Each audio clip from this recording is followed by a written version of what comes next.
Bismillah, alhamdulillah, wa salatu wa salam ala Rasulullah wa ala alihi wa sahbihi ajma'in, ashhadu an la ilaha illallah wa la sharika lahu wa ashhadu Muhammadan abduhu wa rasuluhu ma ba'd. Assalamu alaikum. My name is Yusuf. Do you say Yusuf? You say Yusuf. Yeah, very good.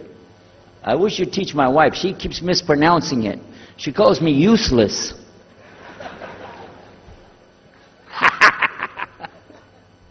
Alhamdulillah. Now, how many of you were in the program today? I was teaching us, trying to teach about how to call the people to Islam called da'wah. I just used an example what I was telling you about. Remember I was telling you when you introduce yourself to somebody, you got to get friendly with them. So I just used an example right there. Because this will disarm the people.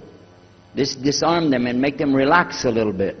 Because they're coming to you with things like, how come you Muslims has to kill all the people? What kind of question is that? How come you have to beat your wives? Why does your book tell you that you're the only ones going to go to paradise? So these kind of questions, when they come to you, what are you going to do? So the first thing, as we said in the program, and I hope, by the way, if you didn't join us today, join us tomorrow. But when we're doing it, you look through the schedule. I'm not going to get into that, but just look through the schedule and join us for this whenever we're talking about the da'wah. Because part of giving da'wah is you. And if the people aren't buying it, they're not going to listen to what you got to say. So you got to soften them up a little bit. Got me? Okay, where are we? The subject tonight is the subject of priests and preachers entering Islam. And often people ask me, we heard about you used to be a priest or something and you came into Islam, so, tell us about it. We want to know, how does that happen? And it's not just Muslims who want to know. Non-Muslims would like to know the story too, because they feel like, you mean you didn't understand? I mean, you were a priest, you didn't understand about Jesus? Come on, man! So, it's a topic that I talk about a lot. The first thing I have to do is clarify a couple of points. I was not a priest. In the English, we use the word priest to mean somebody who is in the Catholic Church. If you're not from the Catholics, if you're from the Protestants, then you don't use that term. We usually use the term, for instance, pastor, minister, preacher, reverend, and these are some of the titles. We came up with an awful lot of them because that's the way humans are, right? Give ourselves titles. So, I was a preacher and a minister of music. But that doesn't really matter, but just if you're talking to a Christian and you say a priest, he's going to say, oh my God, how is that? And when they find out, oh, you weren't a Catholic, well, that's a lie then, you weren't a priest. So I want to clarify that. As a matter of fact, I will tell you in my own estimation, I'm probably the least of the factions within this equation. Because there were so many other people that came into Islam the same time I did. That's why it takes a little bit of time to tell the story. But they asked me to tell it tonight, so we're going to do that. But I want you to listen carefully to realize what goes through the mind of a person that's not Muslim. Okay? And I usually start out by telling people that my father and I were both ministers, and both of us were also businessmen. In the reverse order. We were business first and preacher second. Got me? Because, well, as they say, business is business. And that's exactly how it worked. We operated mostly in Texas. We had a place in San Antonio, Houston, and also in the Dallas area. And we were very concerned about Christian conditions. So my father started something called Concerned Christian Centers. And basically, if you look at it from a material point of view, it was a place to sell stuff. But what we would do is take consignment things in. People could bring things into us, and then we would sell it and keep part of the money. And keep a lot of the money. But anyway, they would bring in what they make with their hands, arts and crafts. And a lot of old women, they like to sit around and make things, then they give it to us. And this helps the church, which is called the church, and then it helps them as well. So it became like business and religion tied together, and that's very common in our country. At one point, my father told me, we're going to start doing business with a man from Egypt. Well, I said, well, this is great, international, it sounds good, we can put this in our business card, we're international. He said, and this man, he's from Cairo, Egypt, and that's where, if you know, they have the Nile River, they have those big pyramids, they have the Sphinx, Abu Hul, you know, they got everything. I'm saying, oh, this is good. He said, and he's a Muslim. I'll never forget it. I've told the story many times, but it's just like it happened yesterday. I'm standing in between the kitchen, or in the dining room and the living room area. You know, like this when we're talking, and I just stopped like this. I said, what? A Muslim? No way. No way do I want anything to do with that. Dad, come on, you should know better than anybody. Because we were linked in with other preachers. My father supported people like Pat Robertson. Huh? You know him? Pat Robertson? And Oral Roberts. He's not very popular anymore, but he used to be real strong. And his ministry up in Tucson, up in Tulsa, Oklahoma. In addition to that, people like Benny Hinn. I don't know if you heard of Benny Hinn. He's coming over this way, so look out. And there's many of them. John Hagee, and the list goes on. Jerry Falwell, Jimmy Swaggart, some of the names, maybe you heard those before. We know these people. We know all about them. All about them. Okay? So at one point, here I am standing there talking to my father about a Muslim. These are the enemies of God. This is what we've been taught. These same people, I just mentioned their names, in their preaching on the television and so on, this is what they teach. Muslims are no good. Now it just became Muslims are terrorists. But back then, you know, we didn't reach that level yet. We were still just kidnappers, hijackers, you know. They said that Muslims don't believe in God, that they're worshiping a black box in the desert, and they kiss the ground 5 times a day. Now that's what we know, man.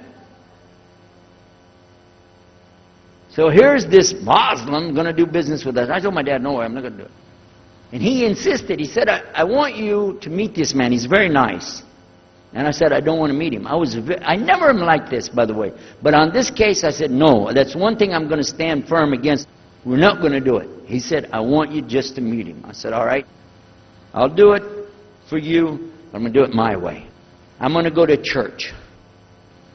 And it's going to be on Sunday. When I come out of the church, I'm going to have my Bible under my arm. I'm going to have the salib. I used to carry a big cross. I'm going to have my cross with me.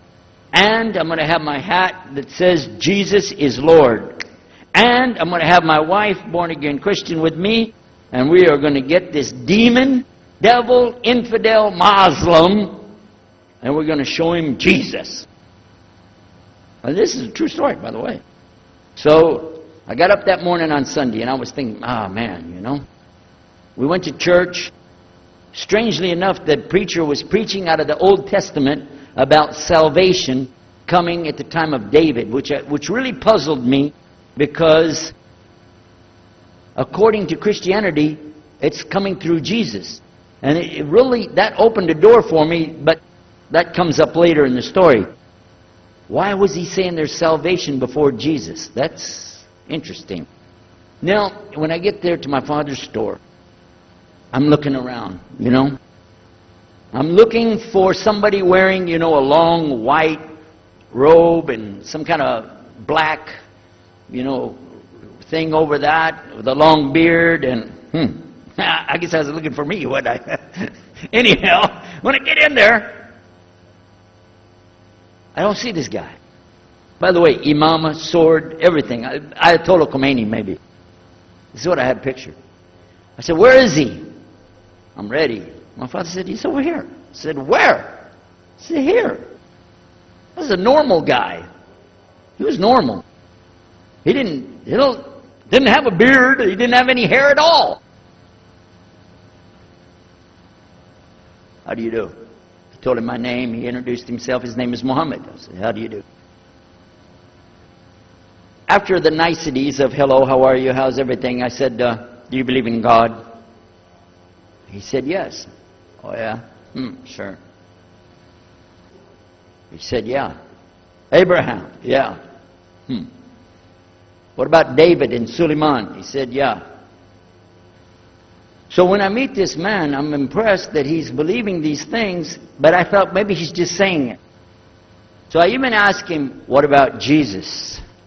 Because I thought maybe they're kind of... First I thought Muslims were like Hindus. That was first. And then when he said he believed in some of the things of the Bible, I said, okay, maybe they're like Jews. So that's when I said, yes, but what about Jesus? Do you believe in Jesus? And he said, yes. I said, okay, wait a minute. This is going to be easy. I can convert this guy. So I agreed that we're going to do business with him. And in fact, I took him immediately out to have tea together. We sit together, drink tea, talk a little while. And I started tearing the peach to him right away. I'm in the Bible. I got it right there. Flip it open. Genesis. Let's talk about Abraham. What do you know about Abraham? Abraham, he had 2 sons, you see? And blah, blah, blah, blah, blah. And I'm doing all the preaching to him. You imagine this? And he sat there. Okay. He's a graduate of Allah's heart. Like this. Get me? You know what I'm saying? Well, it happened that during Ramadan, some of his friends that he was staying with, they had to move their apartment around or something, and he was going to go stay in the masjid for itikaf in Ramadan. It's normal.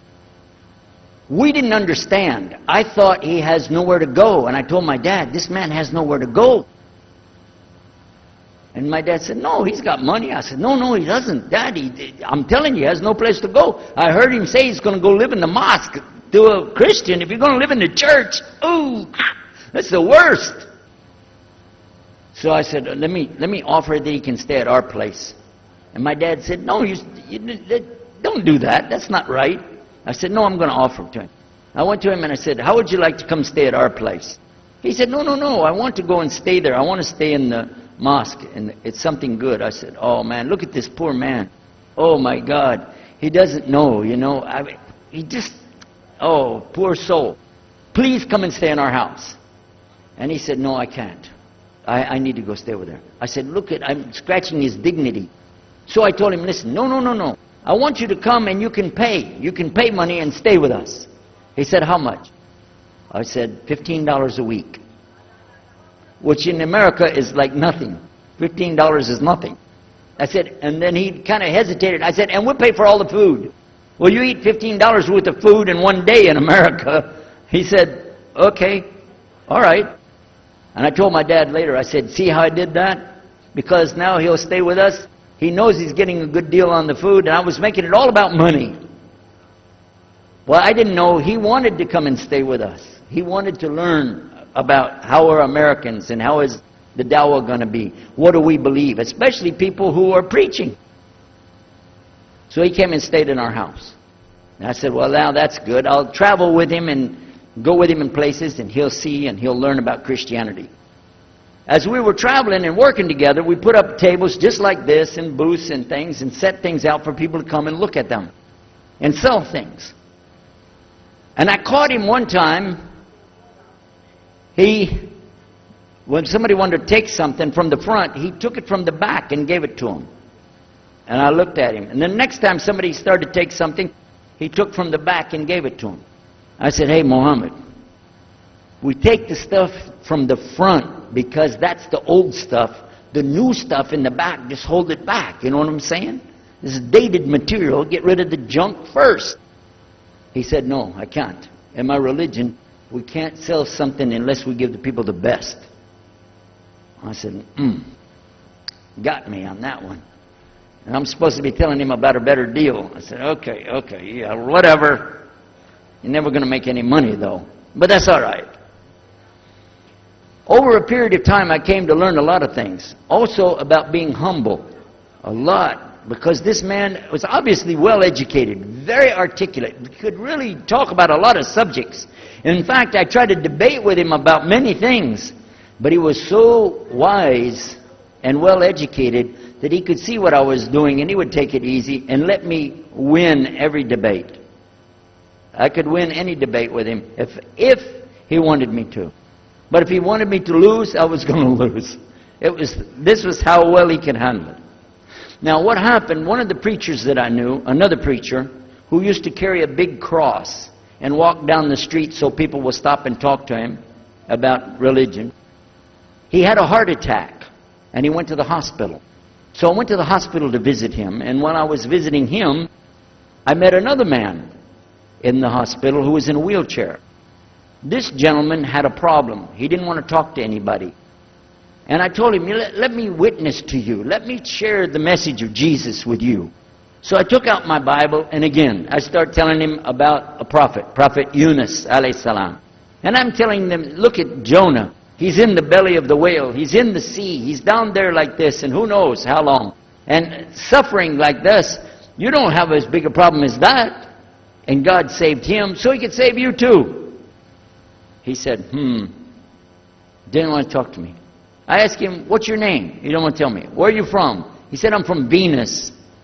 I said, what's that? Well, there is a Venus, Texas, by the way. But he said, he's from another planet. So I kept, each time I would go, I would talk to him, witness to him. Finally, one day, he started crying. I was pushing his wheelchair around. I took him down, I rolled him around different places. He started crying one day. He said, I'm going to confess something to you. I need to confess something to you. Now, to a Catholic, confession means you're going to tell the priest all your sins. And then he's going to forgive you.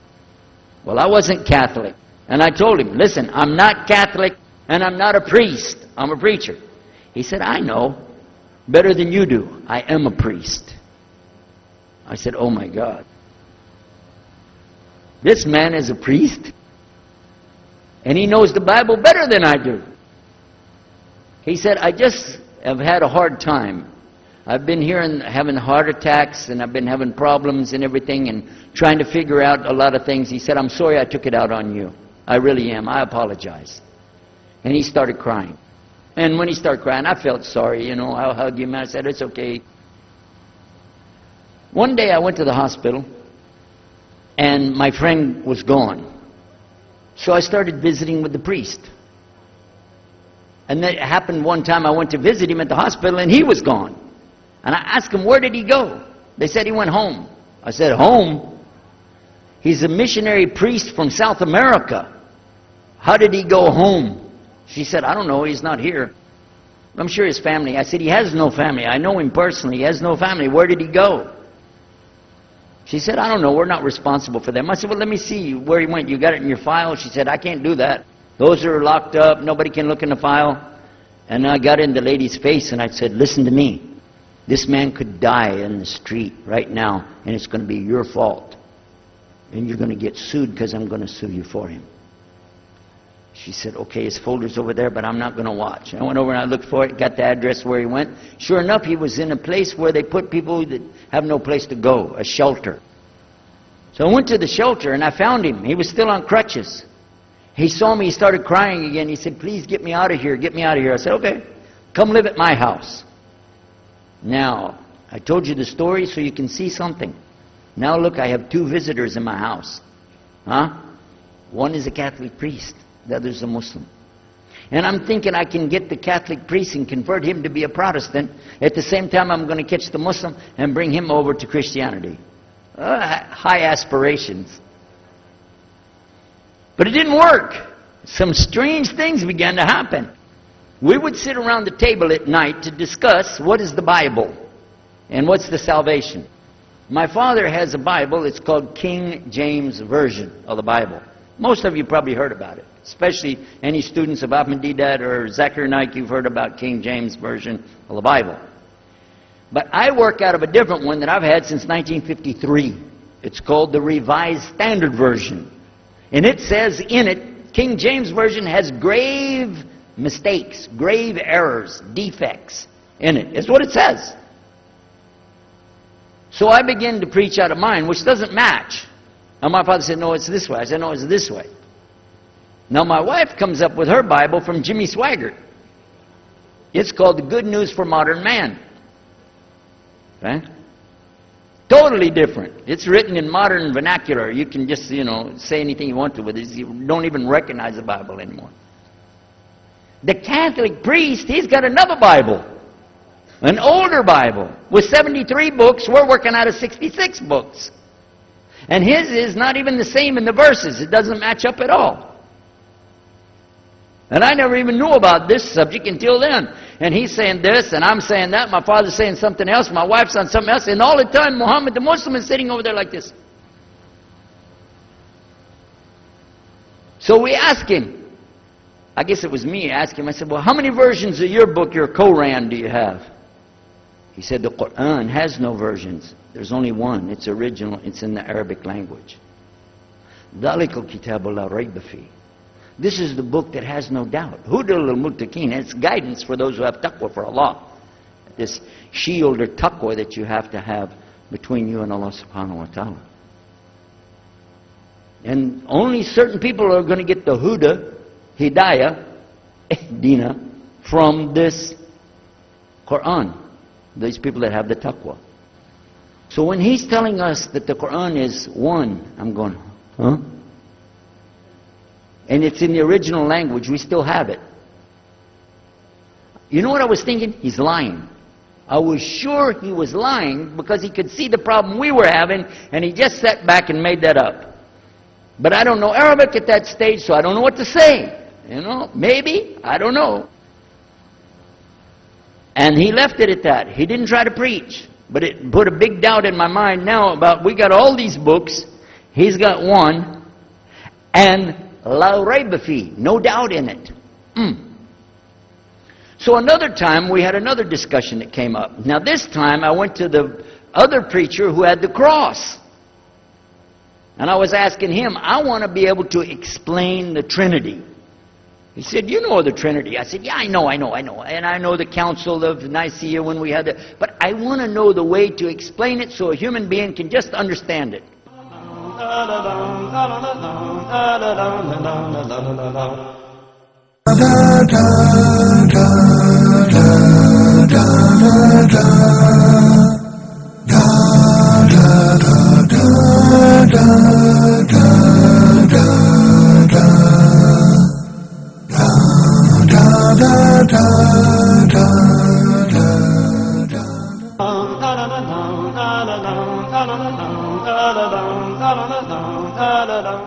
Said, okay, it's like an apple. Just take an apple. The apple has a shell around the outside, the skin. Inside is the meat. Inside of that is the seeds. Okay? 3 things, 1 apple. That's the way. I start going back. I'm going to tell this Muslim about the Trinity. But on the way, I remember his arguing with me, his way of debating with me. I said, no, he's going to tear me apart. As soon as I say seeds, he's going to say there's more than one. So it could be 7 or 8 or 9 or 10 gods all rolled into one. No. It's got to be special. It doesn't work like that. Let me go back and try again. So I went back to him. I said, what if he says there's more than one seed in there? He said, okay. I said, and besides, it could have a worm running through it. Then that would make it go up another notch. What can I do about that? He said, okay, forget the apple. I said, okay. It's like the babe, the egg. Use the egg. The egg has a shell. Inside of the egg is the white. Inside of the white is the yellow. 3, 1 egg. That's it. That's good to go. Now I start going home again, and it hit me. Wait a minute. The egg could have a double yolk. God becomes 4, just like that. Plus, it could be rotten. I'm not going to ask him again.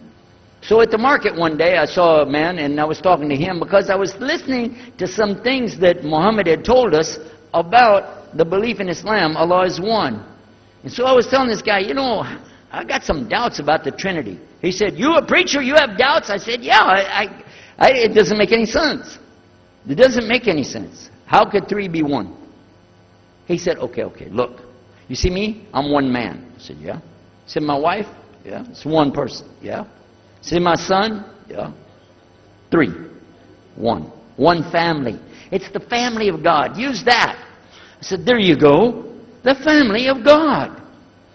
You don't get very far on that one, and you realize right away they could have another kid just like that. But worse, they could get a divorce. You want a God that can get a divorce? Huh?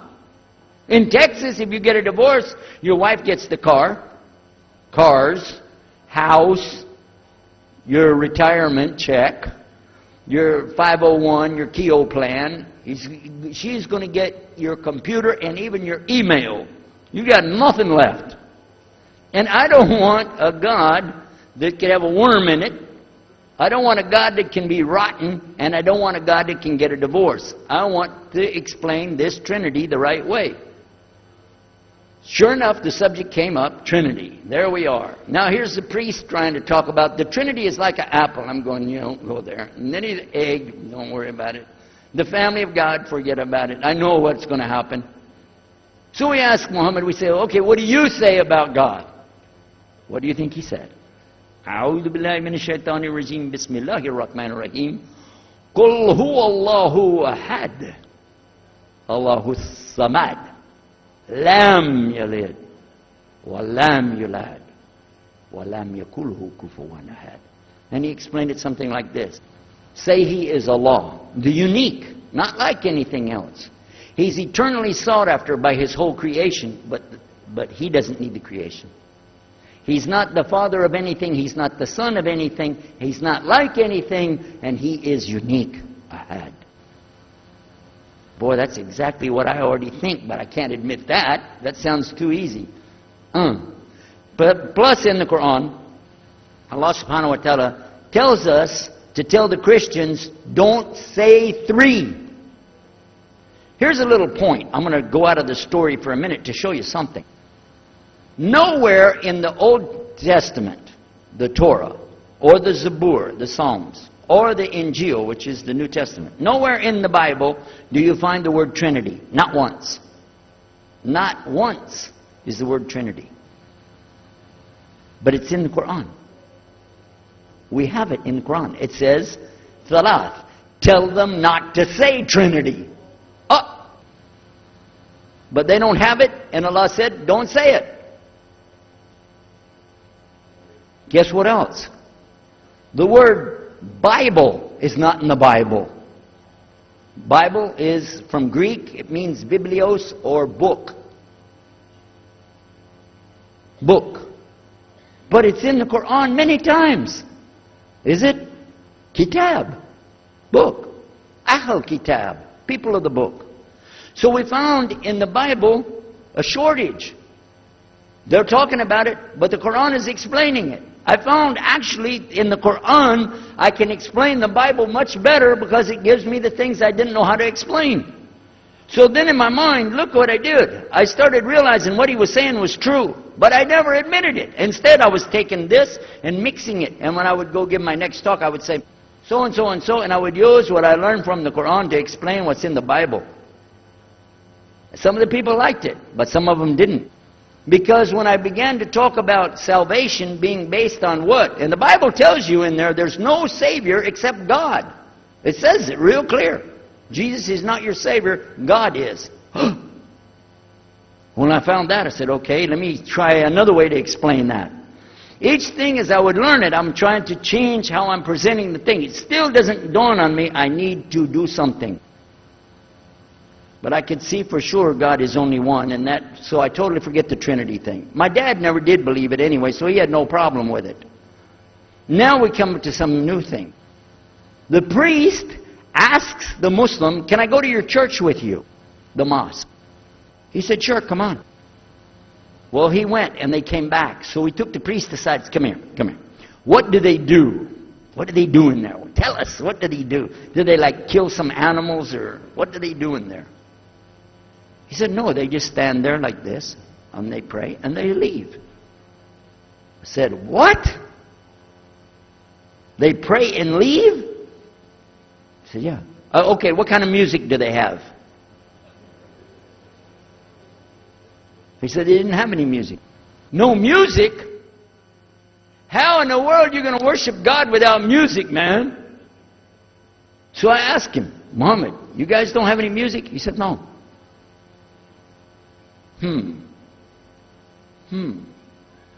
Now, I'm in the piano and organ business. I said, how many mosques are there in the world? He said, millions and millions and millions of them. And I said, none of them have a piano. He said, no. Any of them have an organ? He said, no. Oh, man, I can get rich. Just introduce some music to these guys, put it in there, you know, bound to be. I said, do the Arabs have any music? He said, oh, Arabs have music. I said, boy, I got it figured out, boy. I can see my next $1 million coming right straight up at me, you know. So then the priest asked again another time, he wanted to go back to the masjid again. He went, this is middle of July, 1991. He went to the masjid with him again. And by the way, this masjid, Sheikh Muhammad Jabali knows it very well, is on Medina Drive in Arlington, Texas. And that's where they were going to, because we were living in Midlothian, just south of Oak Cliff and south of Dallas. So they didn't come back. All night we're waiting. What happened? Very late they came back. And when he came in, I looked. There's Muhammad. I recognize him. Who's the guy with him, though? He's wearing a white jalabiyah, white dress like this. Has a white pillbox cap on his head. And I looked at him and I said, Pete. His name was Father Peter Jacobs, but we're not, you know, Catholic, so I don't have to call him Father. I said, Pete, did you become a Muslim? He said, Ashhadu an la ilaha illallah, Ashhadu Muhammad Rasulullah. I said, oh my God. Now I used to have cameras like these cameras right here, because we had a television show called Estes Music Jamboree. So I got one of our cameras out, opened it up, set it all up on the tripod, and I was going to interview him and ask him, well, you know, well, you went to Islam, what happened? While I was talking to him, though, he fell asleep. So it was still in my mind, and I was thinking, what am I going to do? This is too amazing. Now here I'm preaching to the people, and I'm trying to change what I'm saying, and here's a priest, just became a Muslim. My father's saying it's a good deal, it sounds all right to him, and I don't know what to do. So I decided, I'll talk, make mashura. I talked to my wife. We have an apartment upstairs. We were in our apartment up there, and I'm telling her, oh, you know, a priest became a Muslim today. What is that? And can you imagine what they were saying about the Quran and saying about this and so and so? All of a sudden, she said, I want to get a divorce. Oh, whoa. It's not the subject, but what happened? She said, no, all this talking about religion and talking about Islam, and so I can see. I said, oh, no. No problem here. No problem. I said, you thought no, I was just observing somebody else. No, I'm not interested. Trust me. I don't want to be with those Muslims. The last thing I want to do is be with a Muslim. No way. Just put your mind at ease. She said, I need a divorce. I said, where are we going with this again? What's the problem with that? What happened? She said, a Muslim can't be married to a Christian. I said, what? No, wait a minute. Hold on. I don't look at me. I'm telling you, I swear, I don't want to be a Muslim. Okay? Okay? And even if I did, don't you remember what he said? A Muslim man could be married to a Christian woman. It's not a problem. But I'm not saying I want to. I'm just saying it's not a problem. She said, that is the problem. A Muslim woman can't be married to a Christian man. I want to be a Muslim, so I need a divorce. I'll never forget, I was sitting right on the edge of the bed, just sitting there, you know, and I almost fell over. I said, at last, I can tell the truth. I can say it. I didn't realize that she liked the idea. I was afraid. I said, okay, the good news is, I too want to be a Muslim. You know what she said? I don't believe you. I said, no, really. I was just saying that because, you know, but for sure, just so you know, I want to be a Muslim. I've been thinking about it. I want to be a Muslim. We're both going to be Muslim. Alhamdulillah, it's going to be great. Right? You know what she said? I don't believe you because you're either lying right now or you were lying 5 minutes ago when you said you didn't want to be a Muslim. And either way, I don't want to be married to a liar. So get out. So I started leaving. I'm walking down the stairs of the apartment. I'm down to my father's part. I said, wait a minute, where am I going to go? This is my father's house. I just got thrown off of my own property. What happened here? So I went to get to Muhammad and I woke him up. I said, come, you and me, we got to talk. Come with me. And we went outside the house and we walked those country roads in Midlothian, Texas, until the time for the dawn, the sun to come up at dawn. And all that time I talked to him about what's it like to be a Muslim, how do you have to believe, what do you have to do. Let me hear all of it now. And no more playing a game. I'm not debating, I just want to know. Just tell me. Just tell me what's Islam. I need to know what I need to do. And he told me everything and I realized this is it. I got to make a decision. This is a big deal though. And he told me, okay, this is up to you. You have to go make a choice for yourself. I can't help you. I said, oh my God. So when he was praying Fajr, I decided, I've been watching this man praying this direction with his head on the ground. It's so beautiful to see a man humble himself, put his head on the ground to the Rabbil Alameen. I said, oh my God, let me try that. So I sneaked off somewhere where nobody could see me, illallah. And then I found a place, a board there, you know, and I bowed down on the ground and I put my head down on the ground on that board there. And by the way, I'm pretty good at speaking, especially in prayers. I used to make so long a prayer, they wouldn't let me say the prayer at Thanksgiving because the food would be cold. Okay? So, but I put my head on the ground and only these words came, no more words, just this. Oh God, guide me. That's it. And I was thinking, oh, I got to say more than that. Nothing. Oh God, if you're there, guide me. That's it. After a while, I sat up and I looked around.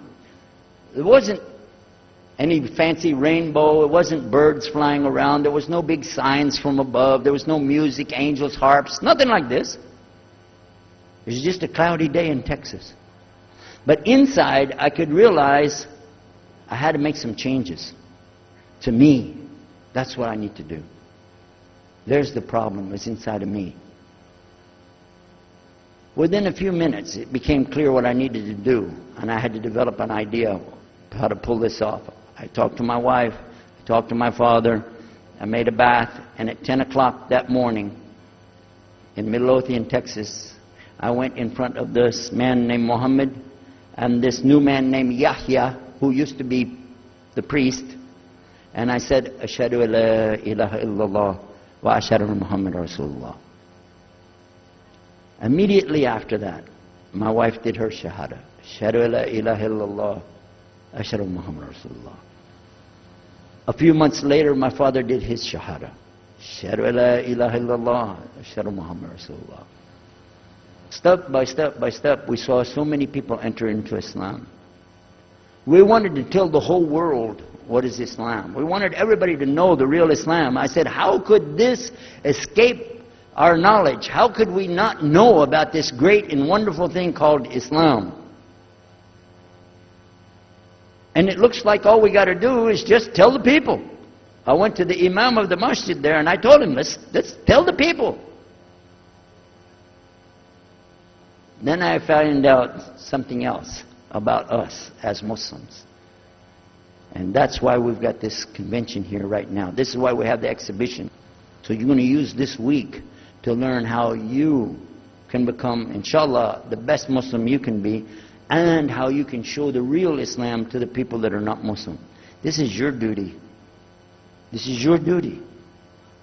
This is your language. This is your people. Just as it's my duty to give the message to my people and my language. And so the same way, it's your duty to give the message to your people. Allah will not ask you if they made shahada, but He will ask you if you delivered the message. Alhamdulillah, today, I can tell you with no doubt in my mind, we have seen thousands of people give shahada. Several hundred at a time. And I don't do it through debates. But I don't need to debate any Christian. I was a Christian. I am a Muslim. If you want, I can give you both sides. Easy. Okay? I'll play both parts. I'll be the Christian and tell you this, and then I'll be the Muslim and give the answer. And there won't be any argument. And I've done that so many times. And let me share one story with you before I end. I'm going to leave now. Inshallah. I was telling the brothers today that I was asked to give a talk in a church in Hagerstown, Maryland, just outside of Virginia. This was in 1999. And I went there and I gave a talk in the church on Sunday. Because I know how to address the people. How many years was I a Christian? 50 years? I know what they want to hear. Get them ready, and they said, oh, wow, this is normal preaching. But then when I came to the part, La ilaha illallah, I stayed on La ilaha illallah until they said, yes, that makes sense, it makes sense. There was one old lady that she was saying yes. Afterwards she said, yes, but I just don't want to do it the way you're telling me. Okay? But guess what else happened? 2 people did shahada right there. Hello? In the church. In front of their preacher. They said, yes, we agree. We like this. We want to know more. And we say there's only one God to worship. Shahadu la ilaha illallah. In front of the preacher. And one of them was his daughter. I took them to the masjid and they did shahada in the masjid that afternoon, a Sunday afternoon. And later the boy, he married the girl. They're Muslims living there now. Now, let me ask you a question. If I would debate and argue with this preacher and made him look stupid, would he ever bring me back again? No. I'm going to ask you a question. If you were at a place and you saw somebody change their religion to another religion in the temple of that religion, and the father was the priest there, what would you think? Is that man ever going to call me again? Do you think he'd call me again? 3 months later, he called me again. Come back again. We really enjoyed it so much. I said, how's your daughter doing? I want to remind him, see what he's going to say. He said, well, she's doing fine. She likes Islam. It's very nice and lovely. She treats us so good. You know, we're amazed at her personality. We love you guys. Could you please come back again? And I did, alhamdulillah. So I'm just showing you that it's not guidance from me, not guidance from you. It's guidance from Allah. Allah guides whom He wills. Whom He wills. So we ask Allah to guide me, all of us, and all the people. And whoever He guides, they'll be fine. But whoever Allah doesn't guide, they got a problem. Serious problem. Our job here is to do one thing. Communicate the true message. If the people don't want it, that's your choice. That's their choice. You don't have to take it. But it's our responsibility in putting this on, all the scholars that are here, it's their responsibility to tell us what's the truth in Islam and let us see for ourselves. And that's what we're going to try to do through this week. So I need you guys to listen to me. You have to participate. Your side of it. Your side of it is to show up every day. And your side of it is to bring other people. Jazakumullah khair. Wassalamu alaikum wa rahmatullahi wa barakatuh.